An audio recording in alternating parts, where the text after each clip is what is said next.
Durante generaciones se nos ha enseñado que debemos creer que la historia del Éxodo solo en fe solamente. Nos dijeron de que el monte Sinaí, donde Moisés recibió los 10 mandamientos, estaba ubicado en Egipto, pero no hay evidencia real para hacerlo creíble. No hay fotos de artefactos dejados atrás, prácticamente nada para validar una de las historias más importantes de la Biblia.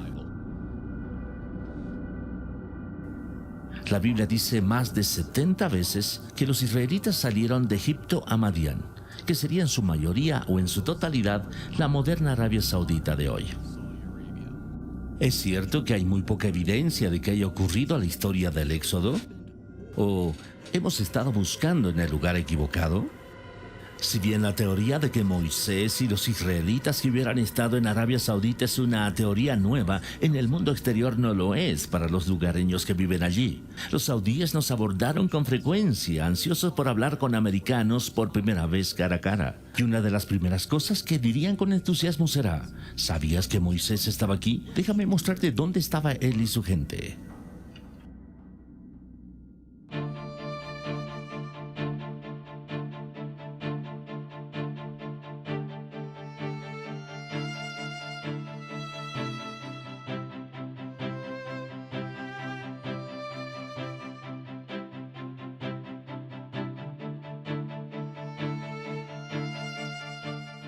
La tradición de que la montaña en la península del Sinaí de Egipto es el monte Sinaí se remonta al siglo IV a.C.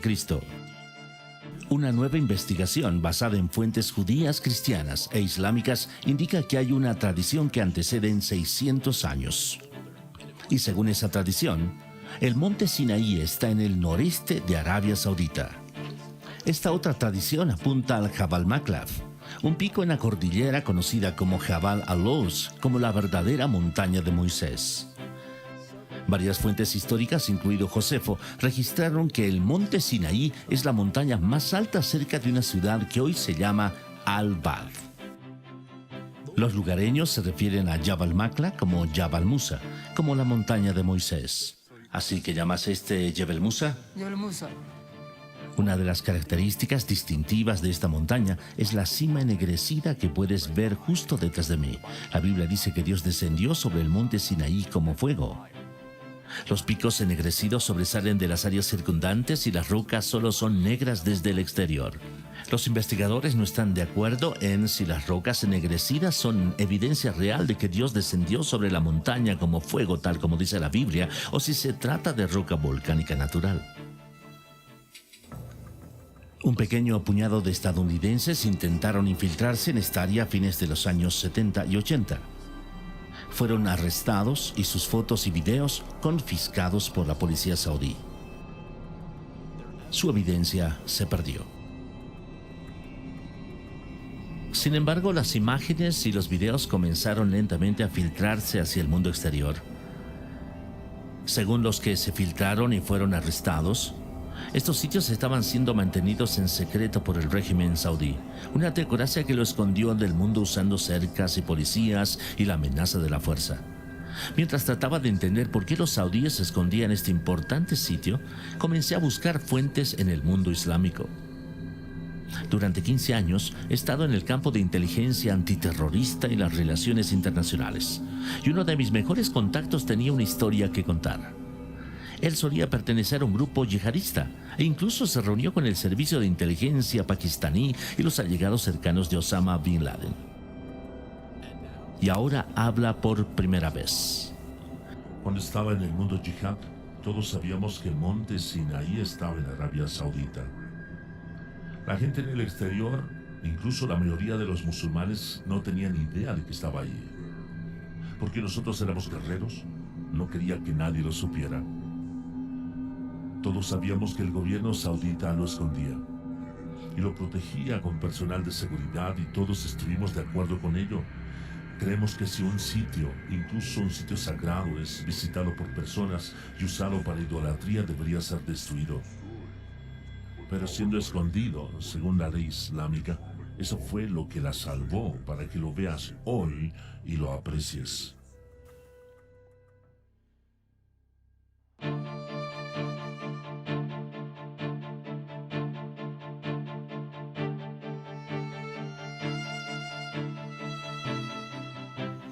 Moisés huye de Egipto después de matar a un egipcio al que vio abusando de uno de los esclavos hebreos. Luego se escapa a Madián como un fugitivo. En Madián, Moisés se sienta junto a un pozo y se encuentra con las hijas de Jetro que están recogiendo agua para su rebaño. Moisés se casa con una de sus hijas. Estamos en la antigua tierra de Madián en este momento, cerca del pueblo que los del lugar describen como originalmente la tierra de Jetro. Cuando visitamos esta área, varios saudíes se acercaron a nosotros para decirnos que aquí es donde residían Jetro y Moisés. Apuntaron con entusiasmo a un antiguo pozo que está cercado y marcado como un sitio arqueológico. Los saudíes siempre han creído que este es el pozo donde Moisés se encontró con las hijas de Jetro, y los musulmanes de todo el mundo vienen a verlo.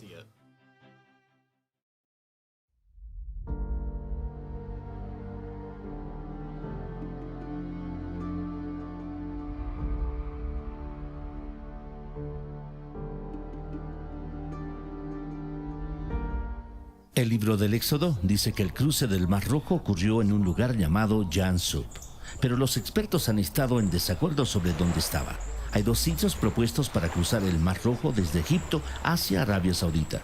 El primer candidato está en el estrecho de Tirán, en la parte inferior de la península del Sinaí de Egipto. El segundo candidato está en la playa de Nuweiba en Egipto. El doctor Glenn Fritz, con estudios avanzados en geografía ambiental, realizó un estudio masivo de la Tierra y todas las referencias históricas sobre dónde ocurrió el cruce. Encontró solo una coincidencia exacta: playa de Nuweiba en Egipto. La playa de Nuweiba tiene casi 8 kilómetros de largo y 4 de ancho, proporcionando suficiente espacio para que la población israelita pueda caber. Aquí quedarían atrapados con las montañas a ambos lados, el Mar Rojo enfrente de ellos, el ejército del faraón justo detrás de ellos. Sorprendentemente, hay un camino bajo el agua de Egipto a Arabia Saudita. El camino no es demasiado empinado. Los israelitas podrían haber caminado fácilmente si se separaran las aguas. La investigación submarina del Dr. Leonard Moeller mostró formas extrañas en el coral, lo que lleva a algunos a creer que los restos del ejército del faraón están ahí. De acuerdo con esta teoría, el coral envuelto alrededor de los escombros del ejército de faraón conservó la forma de los objetos después de que se disolvieron. Cuando bajaron un detector de metales a las anomalías del coral, las lecturas fueron consistentes con patrones circulares de metal, asemejándose a las partes de carruajes. Habíamos planeado bucear cerca del posible punto del cruce del Mar Rojo, porque es un sitio de buceo público con tiendas donde puedes ir y alquilar equipos de buceo, pero no se nos permitió. La policía saudita se presentó y se quedó con nosotros hasta que nos fuimos.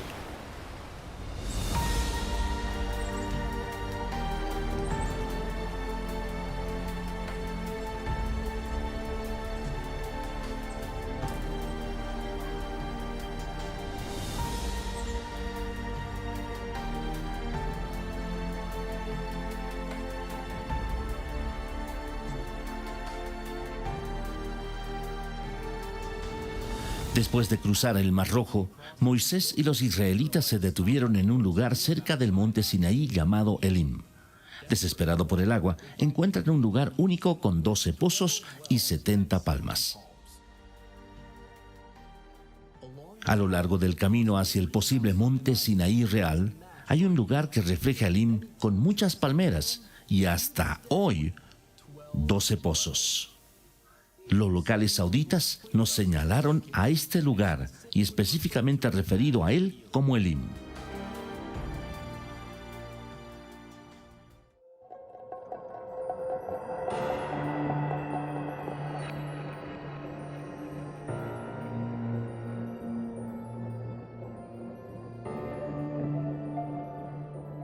Otro evento importante en la cercanía del monte Sinaí es el incidente con el becerro de oro. Mientras Moisés está en el monte Sinaí, algunos de sus seguidores comienzan a adorar un becerro de oro. Lo colocan en un soporte y comienzan a adorar a su alrededor. Y pusieron un altar enfrente del mismo. Cuando Moisés baja del monte Sinaí, destruyen el becerro de oro y rocía sus restos en el río que baja de la montaña. Aquí, frente a la montaña, teníamos los restos de lo que pudo haber sido ese lugar de adoración del becerro de oro. Ahora detrás de mí está un sitio arqueológico cercado que los saudíes están protegiendo. Usted ve el soporte con muchos petroglifos de vacas y personas que adoran vacas, así como una estructura ligeramente levantada que puede ser un altar frente al soporte del becerro de oro. Hay un letrero en árabe y en inglés que advierte a los intrusos que no ingresen a la zona. La tradición local de que allí es donde estaba el becerro de oro es tan fuerte que si te acercas a él serás sospechoso de buscar oro. Según la Biblia, los adoradores del becerro de oro decían: estos son tus dioses, oh Israel. Este verso indica que hay múltiples representaciones de toros, mientras los israelitas están adorando el becerro de oro. En la parte superior del soporte donde se había colocado el becerro de oro, hay una hendidura circular donde la roca ha sido desgastada. Se especula que aquí es donde Moisés convirtió el becerro de oro en polvo. Después de que Moisés destruye el becerro de oro, 3,000 de los adoradores del becerro son asesinados. Así que debe haber un lugar donde miles de personas fueron enterradas. Cerca de 6,5 kilómetros de este sitio hay un cementerio antiguo masivo, que parece ser un lugar de enterramiento masivo donde se excavaron las tumbas de una vez. Está ubicado justo afuera de la llanura donde los israelitas habrían acampado, por lo que es exactamente donde debería estar, si es que aquí es donde tuvo lugar esa historia. Aquí también los saudíes tienen un letrero que lo identifica como un sitio arqueológico y está patrullado por la policía.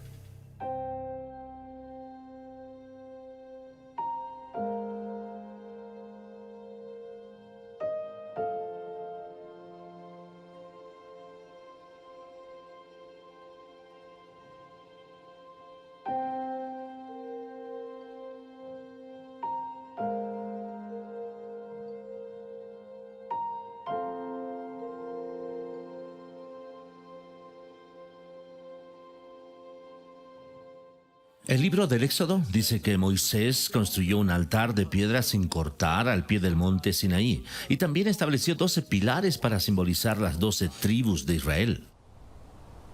Aquí mismo, al pie de la montaña, vemos esta estructura que se asemeja a un antiguo altar. Y en lo que estamos parados en este momento es probablemente en las rampas para animales. Eso los llevaría a sacrificarse al pie de la montaña. Las rampas de animales conducen a esta zona de la estructura, la cual pudo haber sido la plataforma del matadero para sacrificios de animales. Los saudíes, por supuesto, dicen que esto no tiene nada que ver con Moisés, pero admiten que encontraron desechos animales y huesos debajo de esta área cuando cavaron. Personas que han estado en este sitio hace décadas dicen que este sitio solía ser mucho más limpio y podías ver claramente los restos de unos 12 pilares, así como una plataforma de piedra en la que estaban parados. Cerca del altar y de los 12 pilares, Moisés lee a los israelitas el libro del pacto y ellos lo aceptan. Esto significa que Moisés probablemente tenía un lugar junto más arriba del altar que sirvió de escenario para dirigirse a la gente. Justo más arriba de esta zona, con el altar y los pilares, hay un área que podía haber sido un lugar perfecto para que Moisés sea visto y escuchado cuando se hacía el pacto. Un saudí del lugar señaló esta parte de la montaña y nos mostró cómo la voz de Moisés habría resonado como si estuviera hablando en un anfiteatro natural. La Biblia dice que un arroyo que fluía desde el monte Sinaí proporcionaba agua para los israelitas. El arroyo debe haber bajado cerca del altar al pie de la montaña para que se realicen los sacrificios, y el arroyo no debe estar cerca del becerro de oro porque Moisés arrojó sus restos al río. Es muy fácil ver dónde había una vez un arroyo que bajaba de esta montaña, donde hay evidencia de sacrificios quemados. Termina cerca del posible sitio de adoración al becerro de oro. Incluso hay evidencia de pozos alrededor del área donde se habría formado una laguna de agua, demostrando que una gran población alguna vez vivió allí. Según la Biblia, el profeta Elías viaja al monte Sinaí y una vez que llega allí, entra en una cueva y ahí es donde habla con Dios. El verdadero monte Sinaí debe por lo tanto tener una cueva que sea accesible, seguro y adecuado para dormir. Esta cueva sobre el altar tiene aproximadamente 4.5 metros de altura, 6 metros de largo y 6 metros de profundidad. Si este es el verdadero monte Sinaí, entonces es casi seguro que es la cueva de Elías.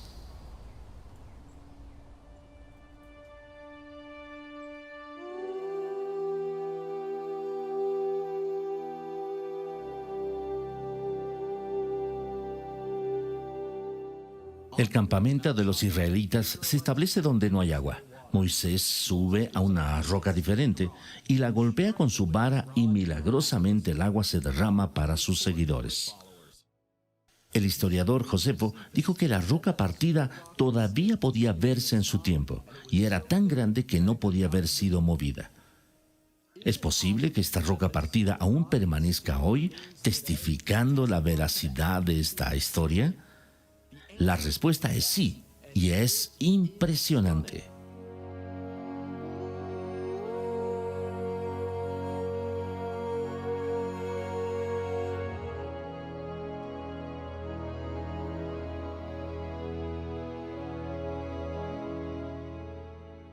La roca partida fue descubierta por primera vez por Jim y Penny Caldwell, una pareja norteamericana que estaba trabajando en Arabia Saudita a principios de los 90. Los beduinos locales siempre han tenido dos nombres para esta área: el agua de Moisés y la roca partida de Moisés. Esta roca dividida está en la cima de una colina de 3,5 metros y está en algún lugar entre 2 y 18 metros de altura. Y lo que es realmente sorprendente es la ubicación específica en el valle a lo largo de la posible ruta hacia el monte Sinaí. Es que las rocas debajo de la roca partida son lisas, como si toneladas y toneladas de agua se derramaran formando un lago en miniatura en el fondo, para que los israelitas beban de ella. Si tienes una relación con uno de los que viven por ahí, te dirán que esta área está relacionada con Moisés. Pero los beduinos que viven aquí tratarán de mantenerte fuera. Vimos esto de primera mano cuando nos expulsaron del área. Está bien, así que estamos a toda velocidad. Vamos a ver si este tipo nos sigue. Escuchamos 2 disparos. Este tipo no tiene ganas de divertirse.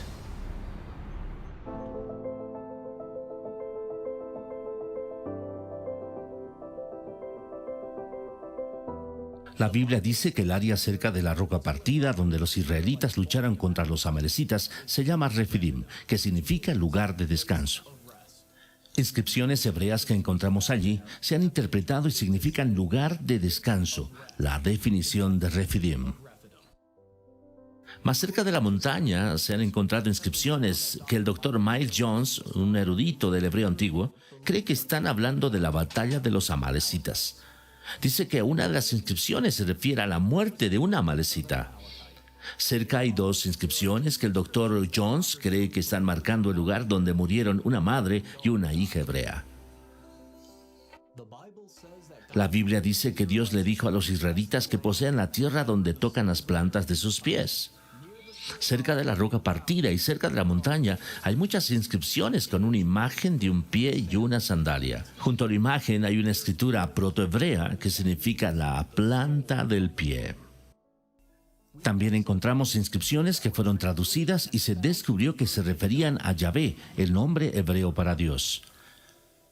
Hay otra área cerca de la montaña llamada Wadi Musa o el Valle de Moisés. Aquí se encontró la representación de una menorá y podría ser la más antigua de una conocida hoy. Un nuevo testigo ha revelado recientemente que los saudíes han estado ocultando la evidencia del éxodo desde al menos la Segunda Guerra Mundial. Este hombre era un piloto americano que conoció al rey de Arabia Saudita. Bob Karduk fue una de las primeras personas en llegar al Jabal Maqla en la década de los 80 y recientemente entrevistó a ese piloto y puso las imágenes disponibles para este video. Es un honor conocerte. Bueno, gracias.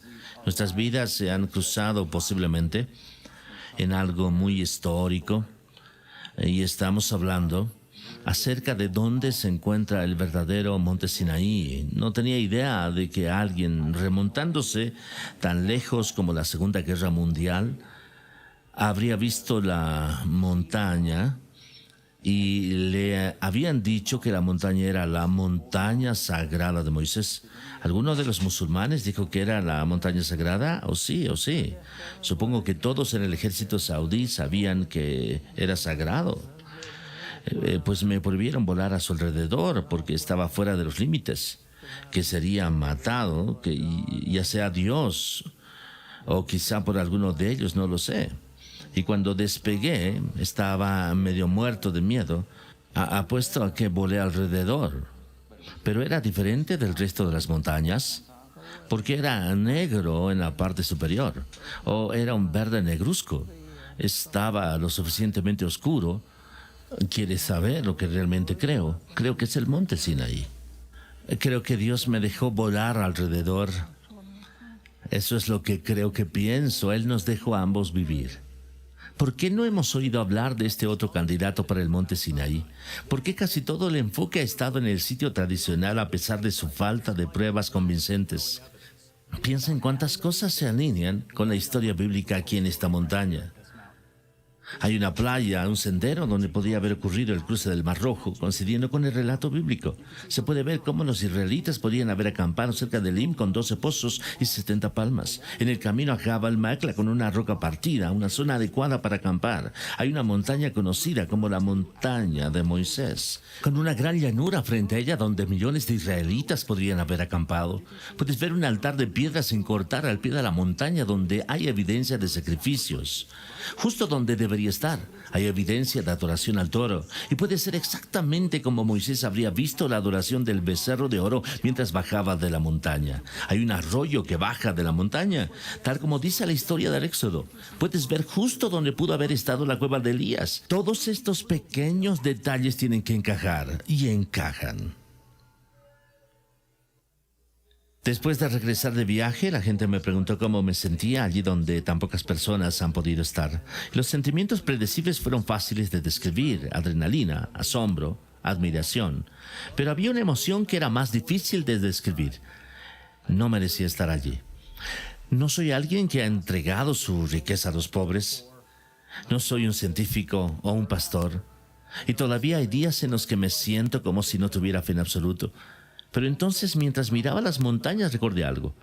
La Biblia tiene un patrón claro donde Dios no usa lo mejor o lo más esperado. E incluso Moisés era tan inseguro que no quería el trabajo. En lugar de utilizar a los más calificados, el patrón es que Dios usa lo inesperado. Los inseguros, los imperfectos, los deprimidos, los que dudan, los desvalidos. Cada persona puede hacer una diferencia, especialmente aquellos que piensan que no pueden. Mientras ven esto, los saudíes están construyendo una super ciudad que está planeada para ser 33 veces más grande que Nueva York. Si todos nosotros no tomamos medidas, la construcción saudí en la zona puede destruir evidencia clave y evitar la excavación en el futuro previsible. Para intentar evitar que estos sitios sean amenazados, hemos creado un sitio web y una organización sin fines de lucro para apoyar investigación adicional y para convencer a los saudíes de preservar los sitios para que puedan ser salvados e investigados. Estamos entrando en un periodo en el que nunca hemos estado antes, uno donde este material de archivo y otra evidencia del Éxodo y la Biblia en general están a un solo clic de distancia para cualquier persona en la Tierra con una conexión a Internet. Y en la manera que estos sitios son revelados, cambiará el Medio Oriente para siempre e impactará a los miles de millones de personas que siguen el judaísmo, cristianismo, islamismo y los que no tienen fe en absoluto. El mundo está a punto de cambiar.